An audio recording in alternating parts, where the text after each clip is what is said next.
All right, we are here doing some of a few different statements as far as square roots go. And so you're going to take a look at these statements, and basically we're looking to agree or disagree with these statements. So we'll start off with the first one. The square root of 2 is between the square root of 1 and square root of 4. And that would be a true statement, because if you're thinking about square roots and you're comparing square roots to square roots, it's just like the number line. So obviously 2 is between 1 and 4. So it would make sense that the square root of 1 is followed by the square root of 2. And then you'd have the square root of 3, and then you'd have the square root of 4 over here. So it's just like the number line, similar to that, except for the fact that it does have the square root symbol on it. Now, if you're looking at the next question, it says the square root of 15 is between 3 and 4. So what does that mean? Because obviously 15 is not in between 3 and 4. So we have to think about what is the square root of 15. So if I think about the square root of 15, I'm trying to figure out what does that mean. And what that means is, yes, I can hit a calculator and I can kind of figure that out. But if you think about the numbers that a square root is looking at, the square root of something is a number times itself.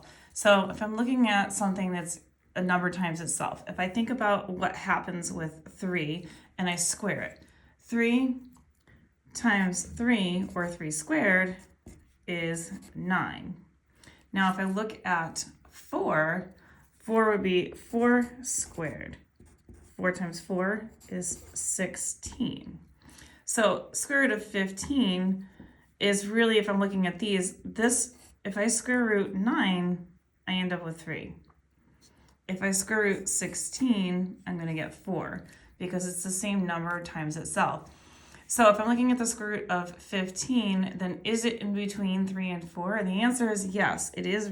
It's closer to 4, but square root of 15 is actually in here between 4 and 3.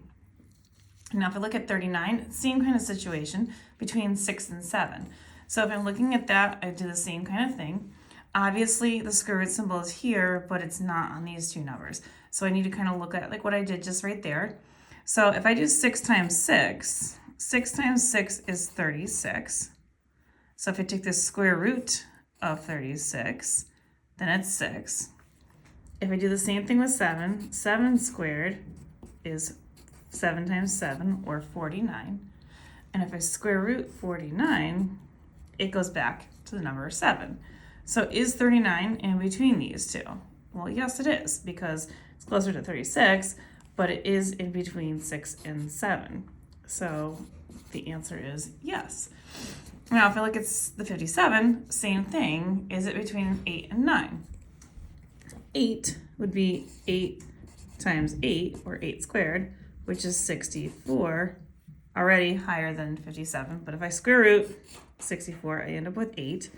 9 times 9 is 81.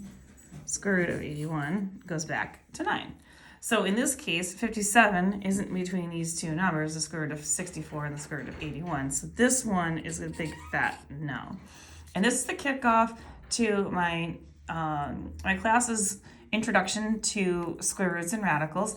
And we're going to be looking at cube roots as well. So if you'd like more questions like this, you can find them on YouTube, Instagram, and TikTok at YouWantAlgebra, and these can be located in the Roots and Exponents section of my playlist.